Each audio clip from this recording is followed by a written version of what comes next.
Hello, welcome to Module 3, and we're moving quickly on to the next part of Armstrong's argument. We're partway on page 4, so if you could be reading along there, that would be excellent.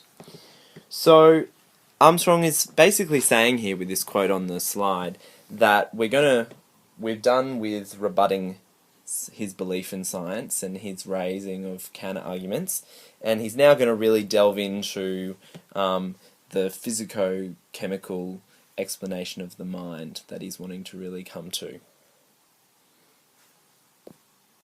So, Armstrong wants to sort out what the physico-chemical account of the mind is. And he introduces one theory which he thinks possibly might work, right? This theory is behaviorism. We're kind of towards the end of page 4, by the way. So behaviorism is a theory, and one of its most famous proponents was Gilbert Ryle. Proponent is somebody in support of the theory. Thank you, yes.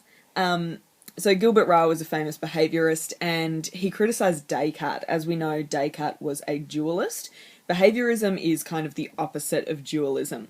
So Gilbert Ryle thought Descartes' views were silly, and he criticised them as being the dogma of the ghost in the machine. Now, we're not going to tell you exactly what this means, but if you would like, pause the podcast now, just have a little read at the bottom of page 4 and think about why Gilbert Ryle would have thought dualism is representing a ghost in the machine.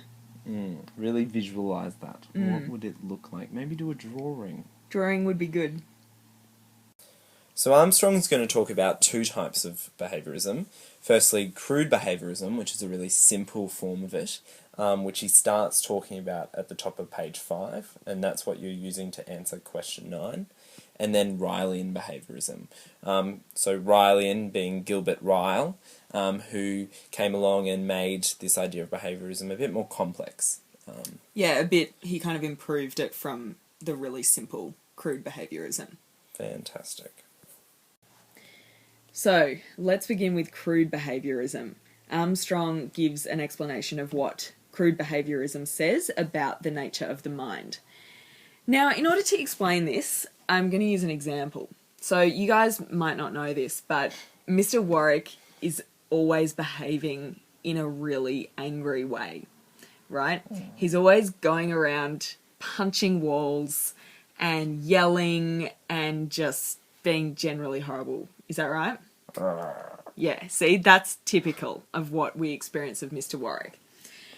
He behaves angrily. Now, normally, when we talk about Mr. Warwick, we would say that he has an angry mind, and that angry mind, it's like something in his head, right? It's an inward arena that is causing him to behave in this angry way. So he's kind of expressing himself through his behaviour, but there's something behind that behaviour in his mind causing it. Does that make sense? Yeah. Yeah, okay. So that's how we would normally talk, but a crude behaviourist would say something different. A crude behaviourist would say there's no such thing as this inward arena inside Mr. Warwick's head that's causing him to behave in this angry way. Do you know what they would say? They would say that my behaviour is what's going on in my head.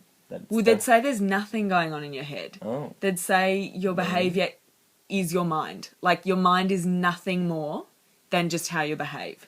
You behave. Yes. Does that make sense? Yes, it does. Yeah. So, like, in other words, the mind is not an inward arena, it's an outward act. It's not behind the behaviour of the body. Instead, it's actually part of that behaviour. So, another way of kind of explaining this a little bit further is to say, if you don't show any of the physical behaviour of anger, so if you don't go around punching walls and yelling and screaming, then you're not really angry. You can't say you've got anger in your mind, but not be expressing that behaviour. A behaviourist would say you're not really angry in that case. Gotcha. Well, Misfits, I'll have you know that sometimes I'm angry and I don't actually do anything about it. I'm the bigger person and I sit there angrily without yelling at you, and as it would happen, this is the exact counter-argument that Armstrong raises against this idea of crude behaviorism by saying that there obviously are times when mental processes, so things can be going on, like Mr. Warwick feeling angry, but he doesn't express it through some physical outward behaviour.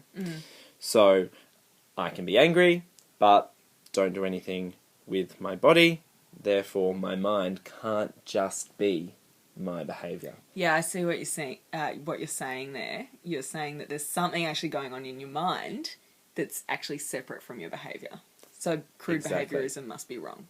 Exactly. Well done, Armstrong. Well done.